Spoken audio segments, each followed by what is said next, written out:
I get a lot of people asking me how I maintain a work-life balance. I have 30 plants, I have a very naughty dog, I have an old cat that's 13, and I have a newborn 2-month-old child, as well as a business that is running at full speed ahead. Employees in office, etc., etc. So I often get asked how I manage all of it along with working out every day. I have a pretty extreme view on this topic, and I have quite a militant lifestyle in a way. I don't know how many of you are going to agree with the things that I do, but here are the 8 things that I do to maintain my work-life balance.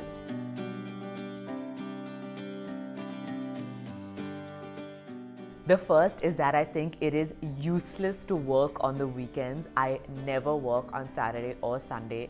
Saturday is for catching up on all of the things you haven't had a chance to do during the week, and Sunday is family day or Sunday is rest day. If you don't get that mental peace of mind, there's just no way that you can operate at full capacity.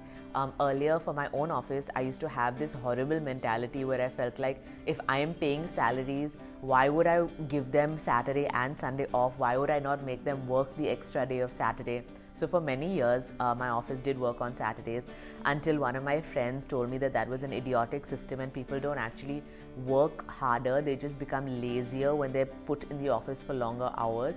So I said, okay, let me try it out.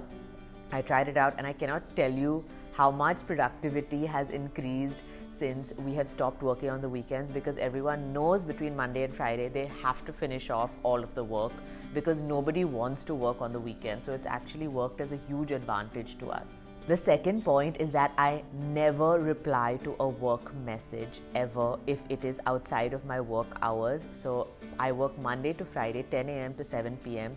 If a client messages me at 7:30 p.m., I will not reply, and I will set a reminder to message the client again at 10 a.m. It's easier to reply than to set the reminder, but the reason why I do this is because when I'm at work, I only think about work. I'm not distracted by anything else.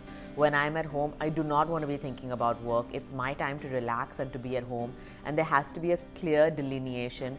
That's why when I go to work, for whatever hours I do work, I'm super switched on. Nothing can distract me because I know how much stuff I need to get done. Number 3 is I limit the WhatsApp groups for work. I know we do have to have WhatsApp groups, but I try and keep all communication to email so that I'm not constantly disturbed. WhatsApp is very disturbing. It's just there on your phone the whole time, and I am on my phone a lot. So WhatsApp can be horrible. Try and reduce the number of WhatsApp groups that you have as much as possible. The fourth point is pretty helpful for me. When I finish my day, for the next day, I already make a complete list of everything I'm supposed to do for the next day, and I always have a list of what I'm supposed to do for the week. The people that work with me, they also have lists of what tasks they are supposed to complete. So at the end of the day, I'm sure of what has been completed and what I need to do the next day. So when I wake up the next morning, I have a plan of action and I know what I'm supposed to do before from the previous day. Point number 5, I think a lot of designers are gonna kill me for saying this. My employees never stay late, ever. I don't want to stay late. I don't know why anyone in my office should ever stay late. We have fixed working hours, and everyone is supposed to work at their optimum levels during those work hours. But outside of work hours, that's it. So we only take on how much work we can manage, and if there is something or some kind of deadline, you just work harder during those hours. There is no need to stay till 8 o'clock, 9 o'clock, 10 o'clock, 11 o'clock. You're just faffing around and wasting time, and your productivity just goes lower. I hate this system, and I really don't believe in it at all. Everyone has to be out of the office by 6:30 on a late day at 7 p.m. and that's about it. Fixed working hours. Point number 6, I'm really boring. I don't go out on any weekdays. I sleep really early. I sleep at 9:30 or 10, and I wake up really early. I wake up by 5:30 or 6, 6 o'clock, and I have all of this time in the morning to do so much stuff. I get a chance to do my workout, set all of my house things, get everything figured out. But this means that I do not go out at all on weeknights ever, because there's no way I would be able to manage everything I'm being able to manage if I'm out late. Unless it's something really important or exceptional, no going out on weeknights ever. For point number 7, I take a lot of care of my mental health, I do this by working out every single day. It makes me really happy. That allows me to go into my day with a positive frame of mind, and that makes me feel not overwhelmed when I start my day. The days that I don't work out, I feel horrible. I feel like everything is going wrong, and I feel like the world is coming crashing down. I'm completely addicted to working out. So I make sure that I have that 1 hour every morning where I have nothing and nobody disturbing me, no personal calls, no work calls, and it's just for myself, for my workout.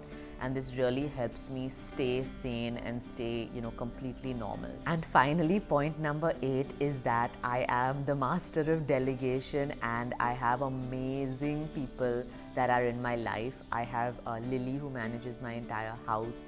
I have my baby nanny. I have my driver that I absolutely love to bits. In my personal life, all these guys help me out so much. I delegate everything, and I don't micromanage any of the stuff that I do. Without delegation, there's just no way. If I wanted to be doing everything myself, there's just no way that I would be able to do any of the stuff that I do. So a lot of delegation is how I make my world go around. And there you have it. I have officially made myself sound like a super boring, cranky, cribbity old lady who doesn't want to go out and wakes up early and has this very militant lifestyle. But this is how I do it. For everyone that has been asking me for a while how I manage my work-life balance, this is it. I hope this video helps you guys, and you guys got a chance to take something positive out of this and incorporate it into your life or your routine. Thank you guys.